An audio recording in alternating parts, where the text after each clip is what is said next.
And we are live. Yes, we All are. right. All right, Derrick.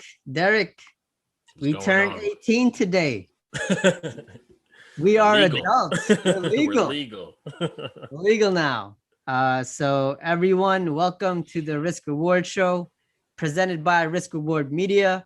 My name is Cris Mercado, also known as Mr. Risk, and I am joined by Derrick, aka Mr. Reward. yes, and we are here to help you find the upside in your professional and financial lives.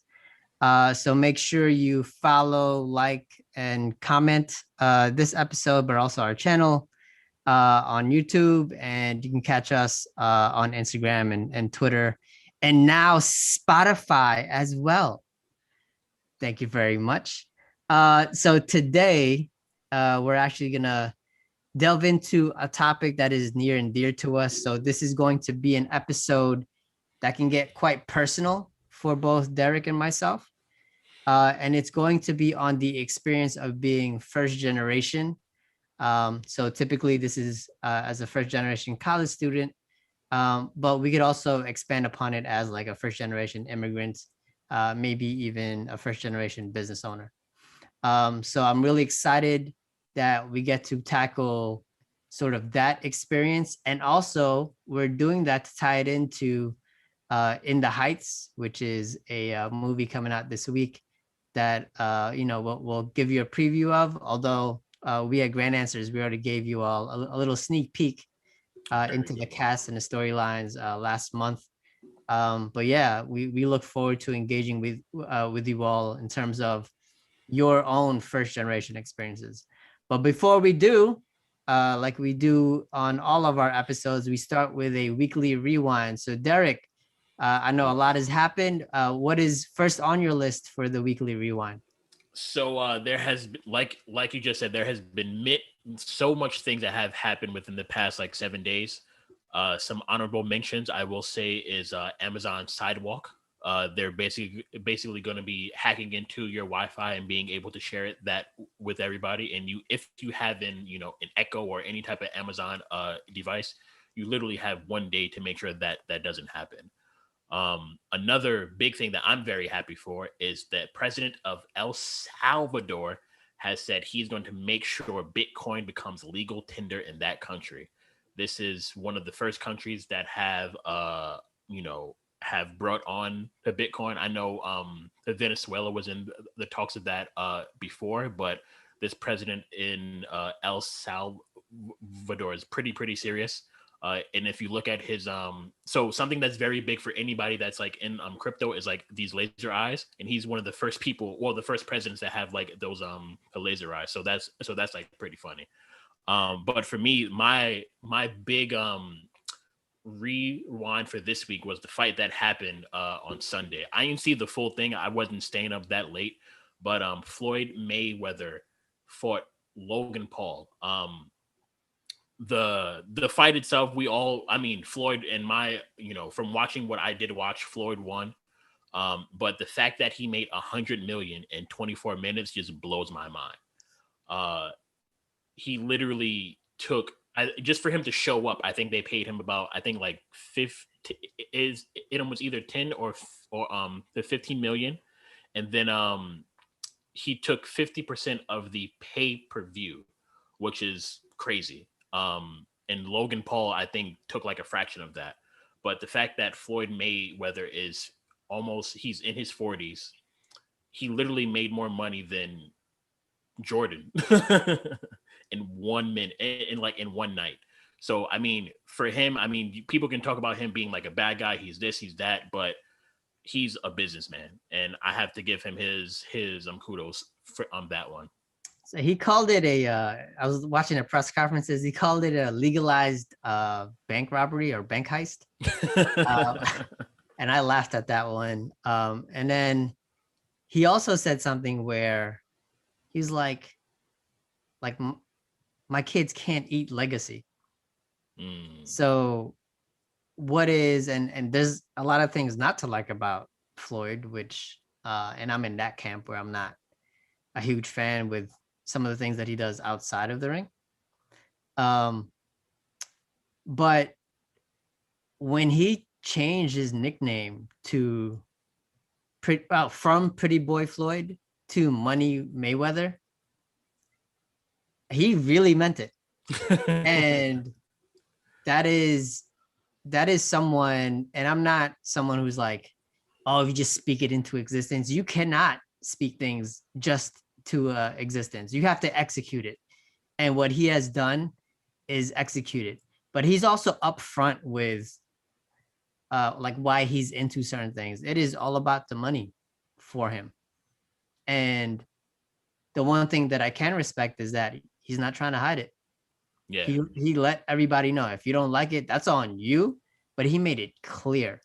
So that clarity is something that I do respect. I also saw the clip of him catching Paul in like the side, like right behind the ear. And he's about to fall down because it's like once you get somebody there, like the balance like goes off, and he held him up. Yes. That was clearly it could have been a knockdown, but he was like, no, we gotta last these 8 rounds. Get up. We gotta make this. I have to make this money. Make it a show. So there was like a moment of being a business person. There's also a big lesson here in that I don't think people understand how skilled certain people are, like in their professions. Like it doesn't have to be it could be whatever profession. I think people need to see like the behind the scenes and all that work that goes into being so expert and so skilled. That's why I'm not a fan of like YouTube boxers coming in here and trying to take over like a ring. And that's why some of these like professionals, they laugh at it, right? And the size difference was crazy. Yeah. Right? Logan was almost, I think, 200 pounds. It was like a 50-pound difference. The height difference was like 7 inches, right? The only thing that was kind of even was reach, right? But you knew what the outcome was, right? It wasn't even a thing. And I mean, Floyd knew what the outcome was. He's smiling during the fight, right? So I think people like don't quite understand how incredible some folks are. And this leads me into a couple of things. One, since we're talking about athletes right now, I think Simone Biles has GOAT status in gymnastics, but is also in the running for like literally greatest athlete of her generation. There was a picture that I saw where she had like a goat. Yeah, I shared that. I shared that, right? And not many people would catch that. Yeah. Right. Yeah. But yeah, I think she deserves acknowledgement for what she did this weekend, but also throughout her career. And again, those are one of the things where instances where so many people like they enjoy the result, but the amount of practice that she's put in, like there are like moves named after her because no one did them before. Imagine right? that. that is like you can't get more GOAT than that. Yeah. Right. So that's one thing to keep in mind. And since we are on this sports thread, and we had mentioned the show before, but the Dan Le Batard show to announce their partnership with DraftKings, which we covered in a previous episode, they did a 24-hour marathon from Friday at noon to Saturday at noon, non-stop programming. And you know what, Derrick? I was thinking, what if we did a 24-hour marathon? I was like, that would be nuts. Yeah. And I know we have like the friends to do it. We have the stamina to do it. You know, we could talk about a bunch of different things, but they made it so entertaining throughout the and you know, I slept for a few hours, but I tried to study it as much as possible just to see like how we can improve our show, even though it's like a different context, right? Different audience. But my God, like 24 hours straight. That's wild. So kudos to them. And one last thing on a previous like weekly rewind point that you mentioned. So El Salvador's president, he mentioned that during Bitcoin 21 in Miami, right? So that's why everybody was down there. That's why Dan Le Batard was based in Miami. That's why it was like a super fun atmosphere during that time. But I think it's time for us to make some plans to go to the next Bitcoin conference. So let's start planning, right? I hope it's in Miami again next year, right? Um, and yeah, we will go out to some of these conferences that I know I've been known to partake in across the nation. So I can't wait for that. You ain't saying nothing but a word. I have been waiting for the next Ethereum conference. So once I get word on that when that's happening, we will definitely go because I had so much fun. Sounds good. Sounds good. All right. So that wraps up the weekly rewind. It was a busy week. But this week has already started off in a very busy way. And one of the big things that all of you will see during the week is promotions for In the Heights, which is an upcoming movie, originally like a play by Lin-Manuel Miranda. I think in 2007, I got a chance to see it off Broadway, right?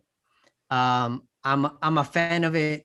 One, because again, where we went to school at the City College of New York, right by Washington Heights, spent so many fun days and nights and early mornings in Washington Heights. So that's why it resonated. But for the purposes of the show and why we wanted to make it sort of tied into our main topic today, is because one of the themes is about like being first generation.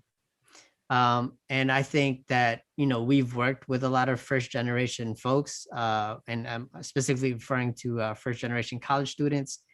But, also this label of like first generation might expand to, being an immigrant or being a business owner. And this idea of being first is often seen in a certain light. And I think we wanted to take this time to really flesh it out. And the way we pose the topic is, being first gen, is that an advantage or disadvantage? And normally, I might be one who takes the risk side or like the disadvantage side. But we're gonna switch things up for this episode where Mr. Risk, I'm actually gonna start off with the advantages of being first gen, because I think that's less talked about, right? Or less embraced. And then Derrick, who is Mr. Reward, will actually take the disadvantage side of things through personal narrative. And as far as the way it plays out in the movie, and we're trying not to reveal too much because of, no spoilers. We want you all to go see the movie. But one of the characters is Nina Rosario, who is played by Leslie Grace. And in the movie, she's a first generation college student, but not just any college student. She went off to Stanford University. But as part of one of the storylines of the movie, she returns one summer from college, and is afraid to tell her parents or community that she dropped out of school, and all the pressures that she faced because of it. Like, she had to take a couple of jobs just to maintain, like just to pay for tuition. She lost her scholarship because her grades suffered because, she had those jobs. And then she decided to drop out. So that's one of the storylines. And I thought that deserves sort of some time for us to explore, what the pressures are for first gen students. And, we have some of these experiences that we can share. But here's what frustrates me in the discussion sometimes on being first gen. So I think people lose sight of how special it is to be the first or like the only. People see it from the lens of like, oh no, woe is me. Like there's no one else around here that looks like me, that lived like me. And sometimes that can get us trapped into these thought patterns, and also emotional patterns that might make it more likely for us to actually not succeed. But if you think about it, if you are the first and maybe the only, you get to set the tone for others that come after you. You get to set the expectations. So for me, being first gen, being the first and being the only is a position of power. And we talk about empowerment all the time, and I mentioned this in numerous episodes before. We talk about empowerment a lot, but we tend to avoid the core word in empowerment, which is power. How do you embrace that power? How do you use that power? So I think I would want first generation students or first generation immigrants or first generation entrepreneurs to center that experience on power first.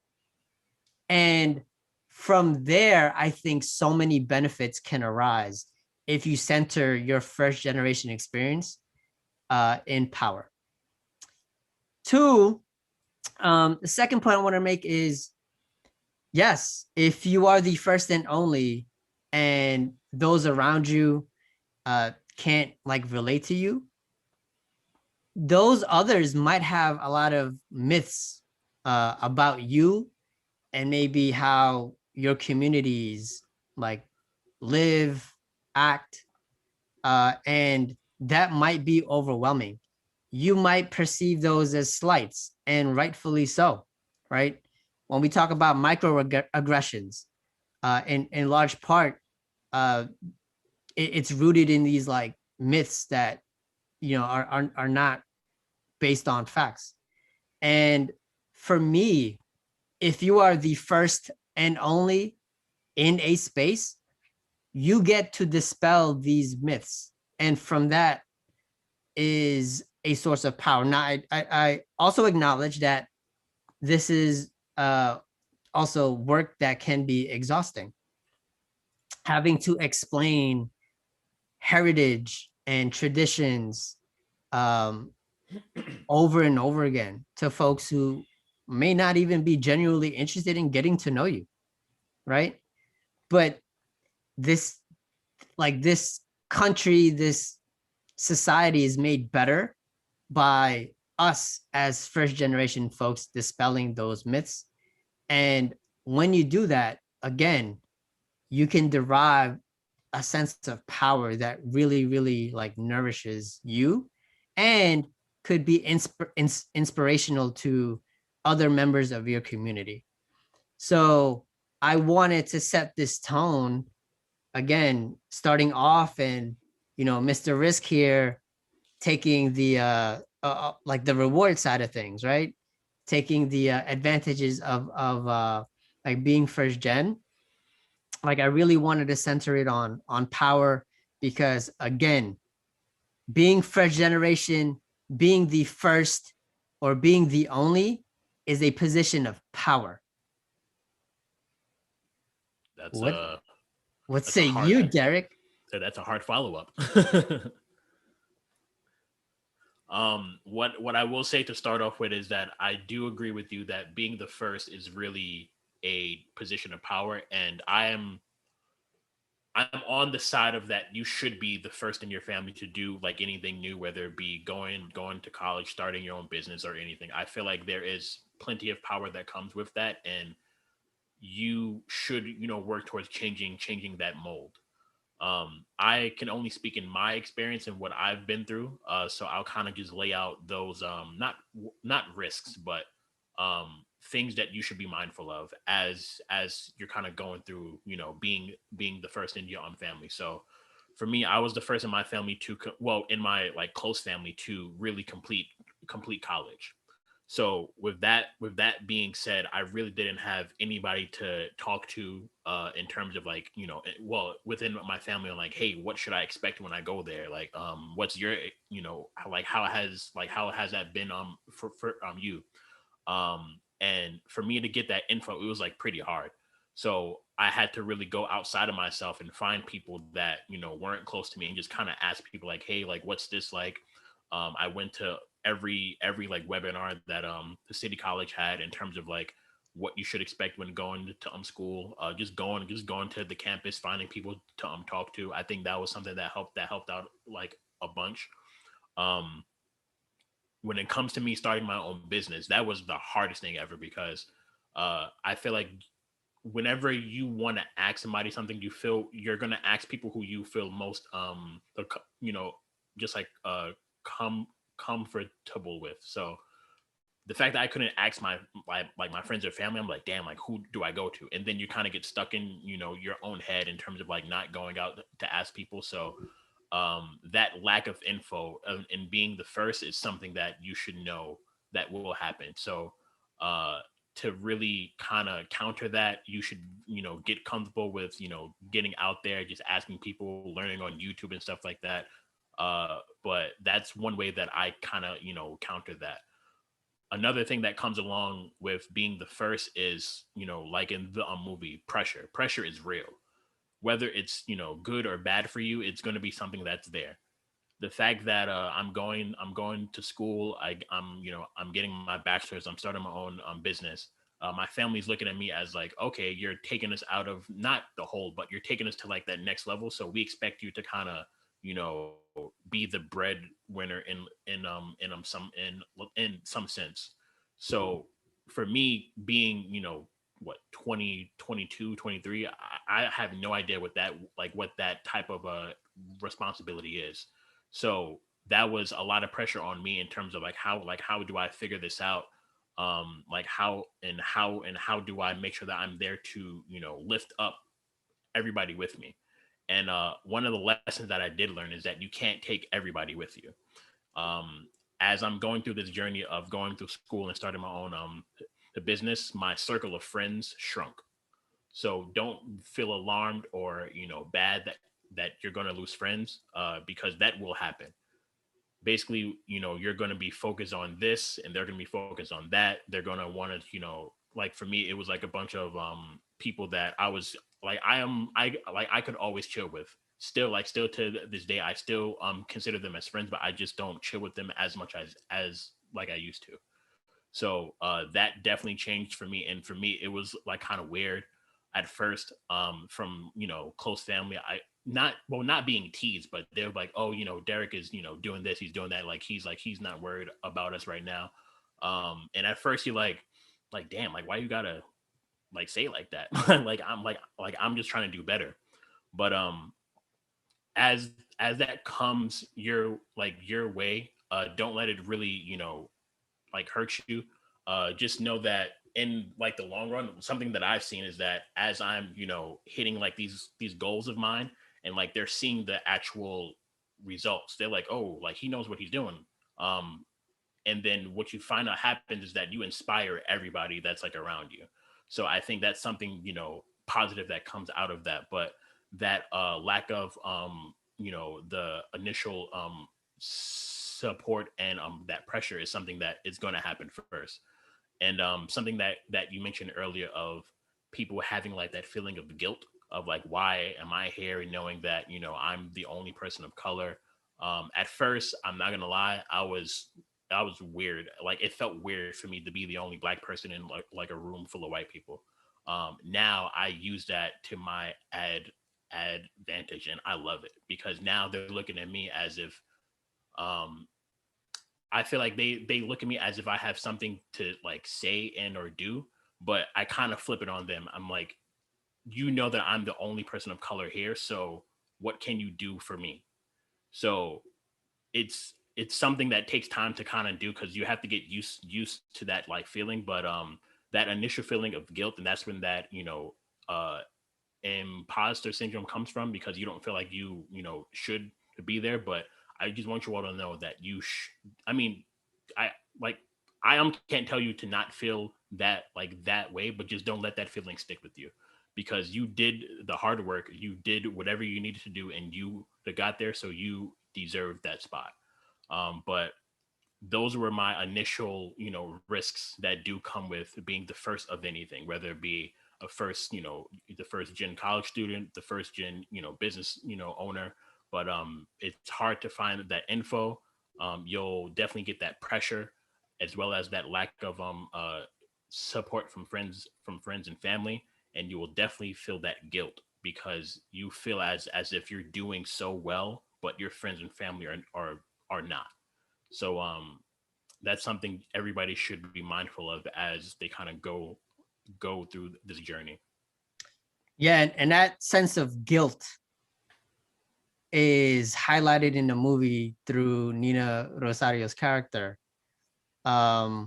When like her father offered to just, let me just pay the difference so you can get back into school, right? And she felt so Nina felt guilty about that. But it's also the guilt of all the sacrifices that her parents made so she can go to Stanford in the first place, and for her to put in a year and then like quit without even telling them beforehand. Like that was like that sense of guilt was very powerful in that movie. So I think a lot of our audience can relate. I wanted to go a little bit deeper into what exactly you did to sort of get the resources that you didn't have. I know you said you did all like the webinars at City College, right? All the seminars. You asked people, were there any other things that you explicitly did or like strategically, so I can get the information that I didn't have because my parents didn't have that foresight? I looked for a mentor. The mentor I had, very, very helpful in terms of just getting me on like that track of like, when it comes to like college season, like make sure that, you know, well, yeah, so getting the mentor, yeah, but one of the biggest things that I remember that they taught me was just basically, school is very easy as long as you do the work. Like it comes easy. So something that she mentioned was to, just when the time comes, do what you have to do. Make sure you're passing your tests, you're handing in like projects on time, but still have fun. And I feel like that's where the lines kind of get blurred. Sometimes people think, oh, I'm all about school, but never have like, that fun. But definitely finding a mentor was something that helped out for me. Just someone that I knew, and I just like reached out. I am forget how, but it was through like a friend of mine. And I was like, hey, you mind if I talk to her? Because I see that she's been through college. This is something that I'm trying to do. So could I just speak with her? And then that 1.5 hour combo turned into me meeting with her like once a month or something like that. That is great, like proactivity. Yeah. At that age, my God, like I was not. So yeah, no, that is so key for our audience to really like understand. Like mentors, sometimes all it takes is for us to like do a little networking or put the ask out there through our friends. Yeah. Right. And I wish I had that when I was younger, even when I was a little older and tried to run a business. So, I didn't have parents who graduated from college in this country. So going through college applications and like financial aid forms, by the way, trying to do that while undocumented and learning all of the barriers that undocumented folks have in filling out those forms, that drove me crazy. And I had to do that on my own. So when I would go to like my high school's college advisor, right? He didn't know the full picture because, I was trained when I was younger to like not really reveal a whole lot about my immigration status. But then I had parents who were like, well, just fill it out the normal way. I was like, I can't. Like it's what I have, like, I don't have enough to put in the thing, to put on the forms. So I had to really actually look through each and every instruction and figure out what should I do. And then I would ask the questions. So there was no one guiding me through that. And yeah, it probably would have been hard to find an undocumented person to help me through that. I found a way, but at the same time, when New York University, and I had to share this story in a previous episode. So I got into my first choice, New York University for engineering. But when they found out that I didn't have a green card, they took the money away. And that's why I chose City College randomly. But I didn't have anyone to sort of get me through that disappointment. And to see my friends going off in their like first choice schools, and me, it was like July of my seniors. Well, I had already graduated. It was July that summer after graduating, right? And I had like a 90, 92 average. All the APs that you would want, I had no school to go to. There was no one to help guide me through that. And then in college, it becomes a totally different thing. Like, how do I navigate myself through this? But it became it became centered on executing on my academic plan. So it was, let me get through college as quickly as possible. And then let me go on to grad school, because I still didn't quite know what to do yet. Except that, being a college professor seemed kind of fun. You get summers off and you do research. But I even then, once I got to grad school, no one was there to really let me know what grad school is like. It's like, oh, wait, no, this is a lifetime of doing research. Like, and no one told me how lonely like grad school could get.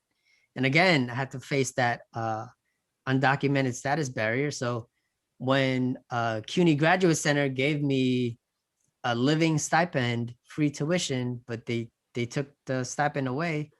I was 21. I was offered an adjunct professor position. I was like the rock star first year PhD student. But when they took all that away, again, there's no one there to help me recover from that. So I had to work through it on my own.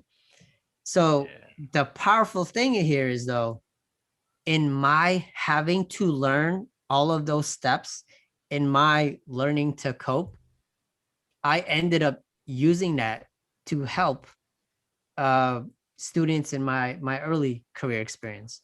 So helping students go on to college who were also low income or first gen, helping them go on to top colleges, earn, almost 2 million in scholarships and grants.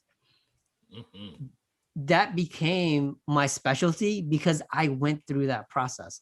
And I don't think that I would have learned all the processes as well, and how to circumvent, and how, what admissions offices really want, right? I don't think I would have learned that if I didn't do it on my own. So it became a very powerful tool for me to have gone through that. But yeah, going through it myself, that was awful. And then take that later to being an entrepreneur. I had shared that the first 4 months I made $0.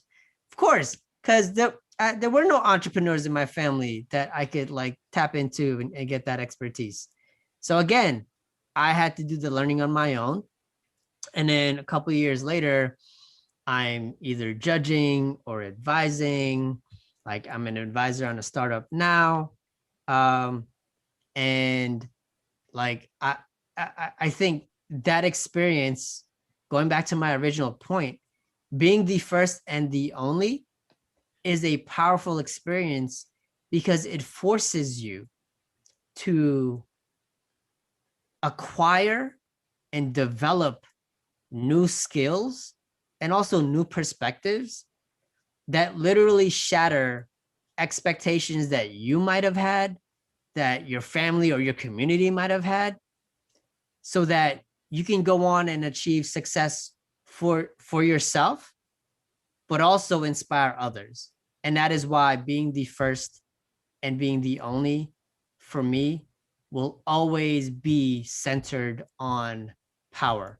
It will always be a powerful experience for me. So when I hear like woe is me from others, I get it, but it also turns me off. Yeah. I wish we had a church so we can just say like amen to that. Oh yeah, we're gonna use the church of Twitter and LinkedIn so that folks know it's actually a message that I really have said in private when again in my early career where I was working with first gen students, but also in the work that we do now, right? And it borders on like career coaching sometimes. Yeah. And they're like the first in their family to like go into tech, right? It might be the only in their community that is pursuing like a role in as a software engineer. And there is this woe is me, like, oh my god, this is so hard, I have no one to look up to. I'm like, but if you look inward, you have all of the resources within you to help acquire the info, and then also like you did, help develop the relationships that will help you break through as being the first and only, or being like one of the very few in a company or like within a role. And with that comes this sense of, again, power and accomplishment. So I'm glad like that we both can speak on it. Yeah. And I'm glad that, in the Heights, like the movie uh, has this central theme so that it can resonate with others. So that's really why we're sharing these personal experiences. Yeah. I feel like everything you said is completely right. Something I just want to just hone on in again is that something that you said earlier about filling out the college apps. I still remember when me and my mom. So my first school was LaGuardia to Community College, just because I applied dumb late. But I feel like because she's my mom and like she was older at the time, I expected her to know exactly how this process went. But it was such like a cool moment for me and her to be looking at these college apps and be like, okay, we're both learning this at the exact same time. So when it came to doing the FAFSA and all of that stuff, like for us, it was like we learned that at the same time. So it was good to have her in my corner because I felt, very, very safe in terms of like I have someone there. For her, this was something good for her because I'm going off to college too. But it was good for us to have like that like moment there. But just because someone is older or they're part of your family, like you can't just expect them to know like what's happening. But another thing I wanted to touch on is that when you are the first, something that I'm seeing now, especially with everybody that's like around me, is that even if I don't inspire them, like the work that is being done has. So like for instance, like I would give the same example. Like my mom again. My mom is, I think she's about 50 something. I think no, I think she's turning 60. But she's in the lifestyle of like she doesn't know tech well at all. But the fact that she kind of had to adapt to like this world, and I'm constantly telling her about the work I'm doing and the tech that I'm using and how this works with this and how this helps me do like this better. And at first she was like, you shouldn't be doing that, like that sounds too complicated, da, da, da, da, da. But now she's becoming a pro at it. Like she can literally go on Zoom, start up a meeting, share her screen and everything now. And I'm like, good, because I feel like I was the first person to ever to kind of expose her to that stuff, as well as expose her to like my own business. Like she gives me advice all the time. I can't tell you how often she does it because she's just, I mean, she's someone that I would talk to about like, hey, this is who like I'm just, meeting with. This is what we're talking about. And she'll give me pointers like, make sure, I was reading about this company and this is what I'm doing. So make sure you bring like that up. And before she would never talk like that ever. But the fact that she, I'm kind of bringing that, that vibe around her, like she kind of gets it now. Like, this is what I am now. So even though you may not feel it right away, being the first you will definitely change those around you, and just kind of bring in that that new vibe. Yeah, no, that is a great point. And I know we've been using our narratives and also a movie storyline here, but I also want to attach some of the social science behind this. But if you look at stats from like the National Student Clearinghouse or like the National Center for Education Statistics, the NCES, right, you will see these statistics on first gen students, and like their dropout rates or like their success rates. But I think at last check from the NCES, a third of first generation students, so about 33%, they drop out of college at the 3-year mark, right? And that's significantly higher than compared to students whose parents have degrees, right? So they're not first generation. And then when you break it down by, race and ethnicity, if you're going with Hispanics, ages 25 to 34, only like less than 18% have a bachelor's degree.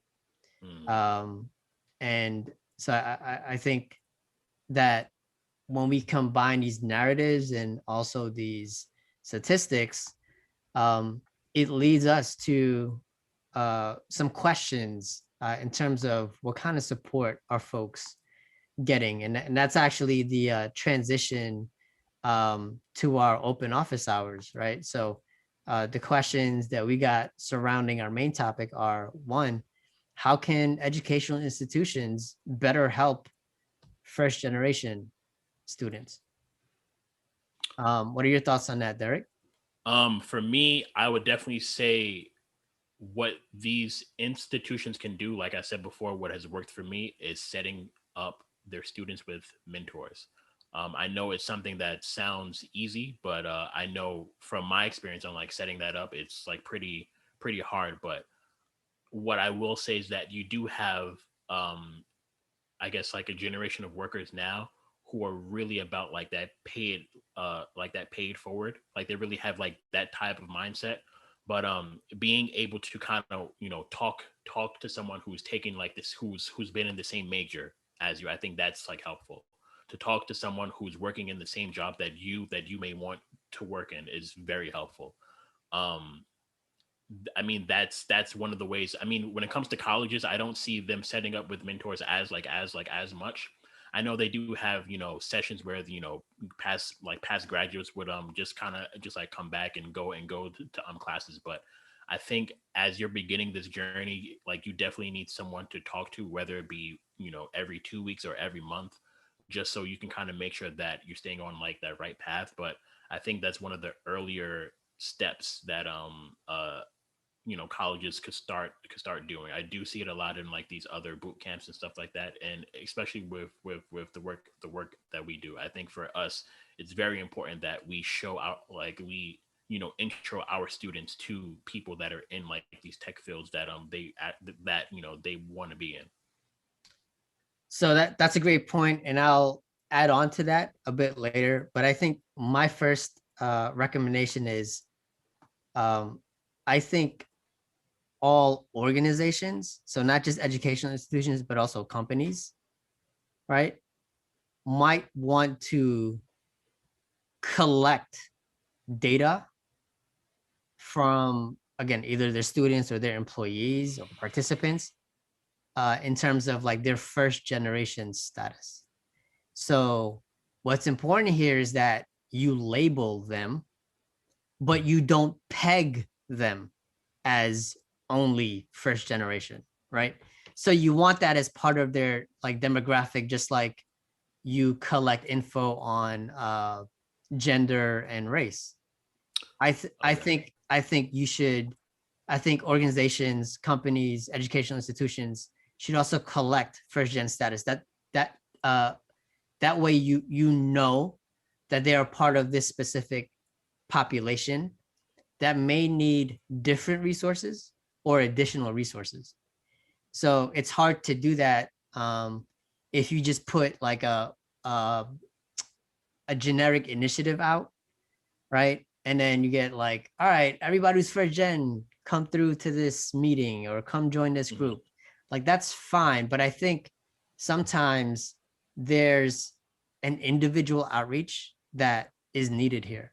And I think we talked about issues where, there might be some other intersections of disadvantage here that folks may not be comfortable sharing. So could be income, right? Just so it's being first generation is often tied to being low income, but it's not necessarily the case, right? So I think this is why we should at least label them. But where I stop or make the distinction from labeling and like pegging them, like they're not just first gen students, like they are whole beings outside of that circumstance that's beyond their control. They had nothing to do with it, right? They were born into it. Just like luck made a lot of people here who may have inherited, wealth from their parents, right? That's luck too. Well, the other side of luck is, you know what? I was born to parents who didn't go through college, right? So if we're gonna celebrate like the wealth that comes from it, then we better allocate resources to folks who didn't get that kind of luck, right? And that's how we get closer to equity, right? But it starts from like labeling like who's who, right? In an honest way, but not in a way that pegs them um so that they're just that, because they're more than first generation, right?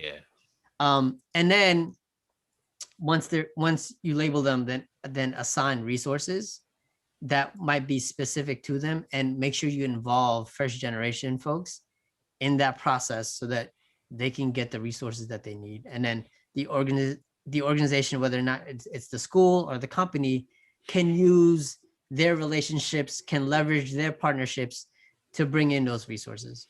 But the last one here is an anecdote on like the power of mentorship. So I was on the associate board of a mentoring program called America Needs You. It started off in New York, but it spread out to Jersey, Illinois, and California. And they serve first generation college students. And I saw the curriculum up front because I was also one of the mentor coaches there. And I saw how powerful that was for the fellows who are the first in their families to not only graduate from college, but then go on to like careers at Fortune 500 companies, right? Being the first in their family to navigate the corporate world. And there's so many unwritten rules that they would not have had exposure to if not for America Needs You, the organization. So I think the power of mentorship in like for college students, that's where I saw how important that was. And even though I was a mentor, because I didn't have those mentors when I was coming up, I would argue that I learned even more than the college students who were in there. So I was eating up all of those resources because, I didn't have anyone to kind of guide me through career, right? I didn't have anyone to guide me through like finances, right? So that experience really highlighted how powerful mentorship is. And I also want to shout you out because I've seen you literally develop from scratch a mentoring and volunteer program for like tech professionals to help emerging technologists, and your skill in relationship building that started when you were in high school and seeking out mentors to help you get through college. I see the fruits of it now. in your professional life. And I think you are the best I've seen at it. Appreciate that, Chris. Appreciate that. I mean, there's so many things that I wanted to comment on that you just said.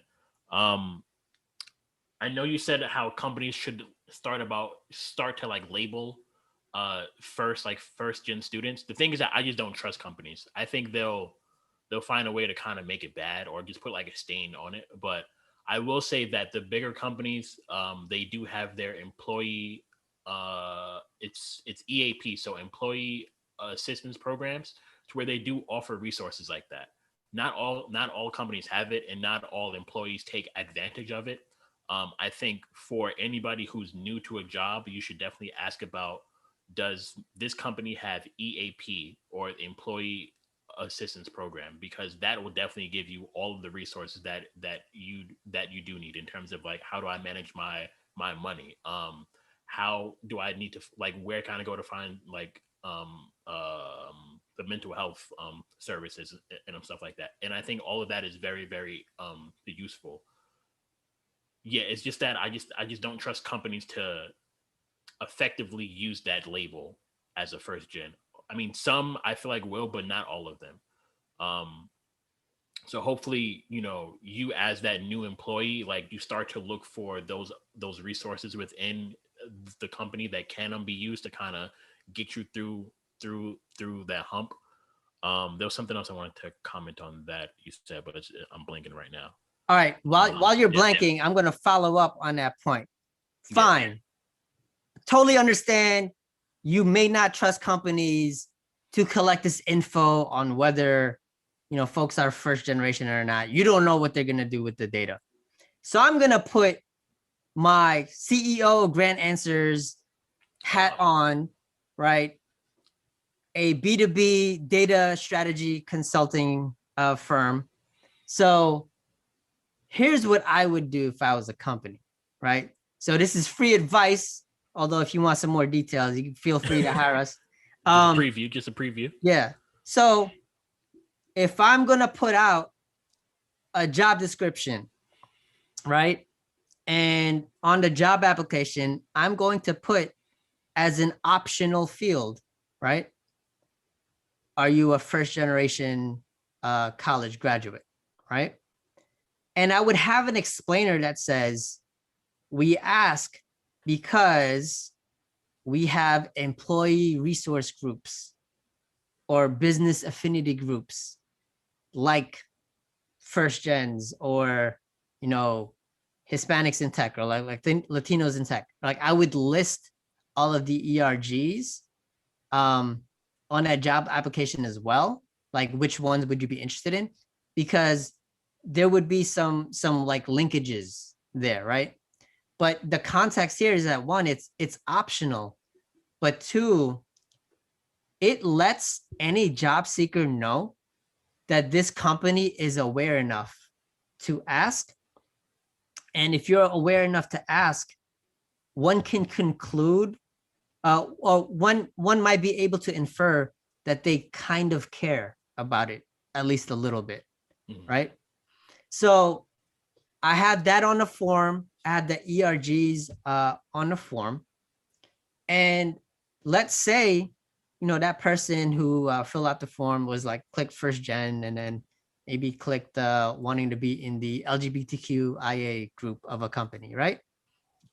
So boom, onboarding becomes a little bit easier and more tailored to that person.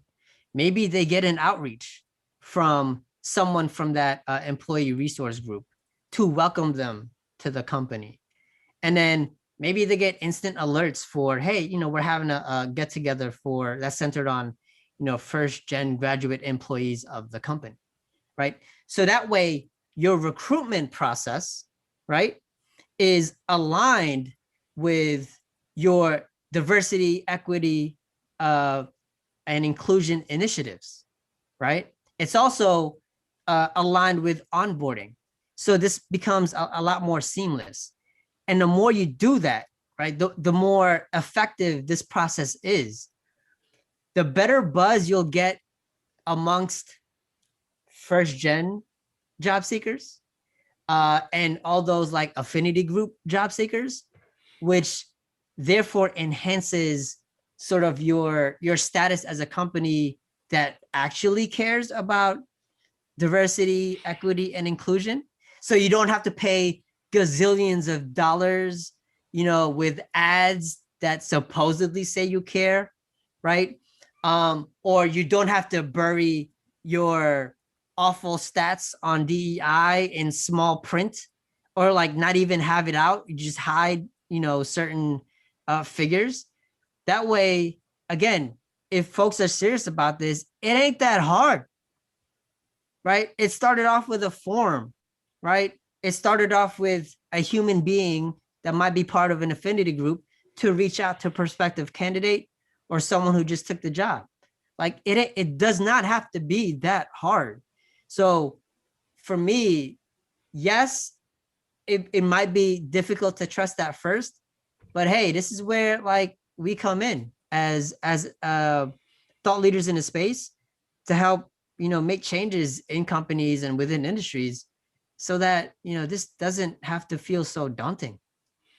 Yeah. I'll just mention that whoever listens to that right there, you just gave them the blueprint to effective recruitment. Like literally, this is literally what I talk to companies about all the time. It starts with the not the sourcing, but like the application process. Like how does that look? What are you how are you showing what your company offers through that simple process right there? So you just literally gave the blueprint to all of these companies, and for them to put that in play, we, Cris and I can help out with that. Yeah, it ain't that hard, y'all. Come holler, come reach out. But before you do, please subscribe, follow, and comment on the YouTube episodes.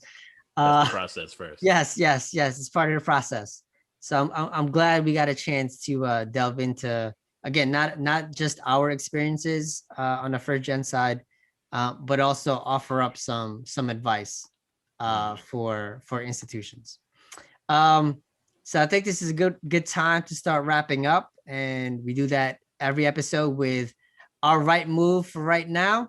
So for me, the right move for right now is Watching the Heights, which is going to open on June 10th, I believe, and you'll have access both in theaters and on HBO Max.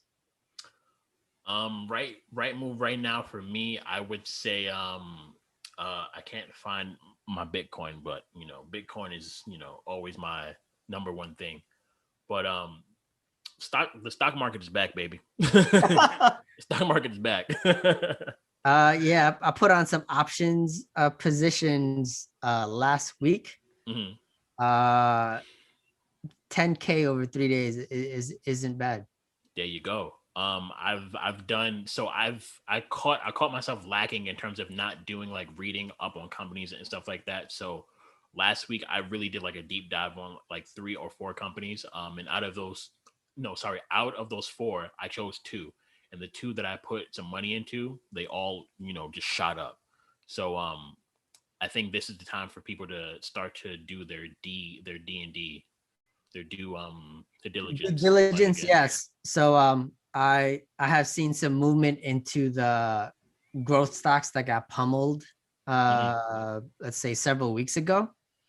And some of those like Zillow and like Twitter and PaySafe is another company, are ones that I put some options positions in, some call options, and it's looking all right today, and I hope it's looking all right tomorrow as well. Because actually, instead of taking like the short-term profit, I was like, you know what? Let me let this ride. So, but yes, the stock market is back, and one of our upcoming episodes, we will go back to some portfolio diving, and we'll talk about our moves. Because again, we don't endorse any particular security. This is just for educational and informational purposes only. But we've gone through the journey, so maybe it eases some of the work that folks have to do in terms of finding potential investments, but we like open up our own moves Yeah. in the stock market. And I think that transparency is one reason why, we have 25 subscribers who are loyal to us. And, we're hoping for a lot more in the coming episodes. We have just turned 18. We are adults now. Episode 19 is in the club. Yes. And episode 19 is next week. And if you think about it, we're entering a new phase, right? Into adulthood. So next week, we will start featuring guests. Mm-hmm. And I'm really excited about that. But yeah, I'm glad that we are on this journey. And we hope to see you all again. Please follow, like, share, comment, RiskReward on YouTube, and catch us on various channels, social media platforms. Yeah. Like Instagram. You can catch us on Twitter. But one thing I am really excited about is you can catch a couple of episodes now on Spotify. Yeah. Thank you very much for setting that up, Derrick. It just looks so sexy when you go on Spotify and you type in #RiskReward show, and it just pops up. That's right. We are well, there. Let's just say there were other podcasts named RiskReward. But I think we are the only one that helps you find the upside in your professional and financial lives. Mm-hmm. So it's a Mayweather knockout right there.